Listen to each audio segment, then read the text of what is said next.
If you think about it, pricing is really where the rubber meets the road. There are lots of other elements in the marketing mix, things like product development, sales promotion strategy, channel strategy, where you actually introduce your products and your services to your clients. But really, pricing is the one you've got to get absolutely right. It can destroy the others.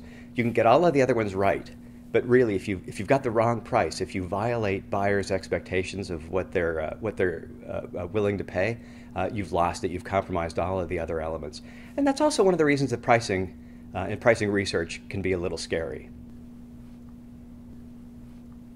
Well, one of the things that actually makes pricing such a scary part of the process is that there are so many methods that are available to address understanding what an appropriate price and pricing strategy are. As a result, one of the things that happens is that as the gut feel often substitutes for research findings. Research is really important because it turns out to be your eyes and ears for buyer expectations and willingness to pay. And those are really important to get a good handle on.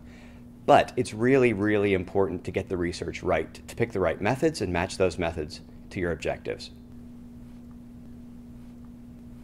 So once you've decided that research can be an important part of informing your pricing strategy, there are a couple of pitfalls that you really want to beware. The first of those is starting with a methodological choice. Starting with a method can be tempting, but it's really a bad way to go. Different objectives, different market situations really demand a different approach to conducting studies. So for example, setting a price for a new product in a new market is very different and has some very different considerations than the trade-offs associated with being competitive with a commodity product in a market that's just chock full of competitors. The second real thing that you want to beware is assuming that the results of a pricing study can be implemented directly.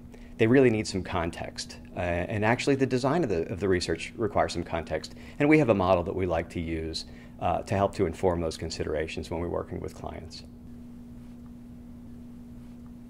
Well, there are really three things that you need to take into account when you're thinking about a pricing decision and ultimately a pricing strategy.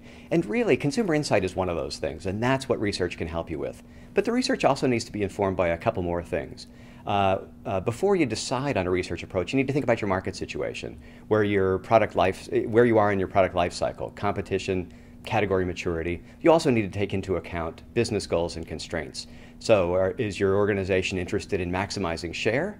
Or is it interested in maximizing profit? Or is it something entirely different, like market and category growth? It's really those three factors together: consumer insight, your market situation, and business goals that need to be taken into account as you're deciding on a pricing strategy and a pricing decision.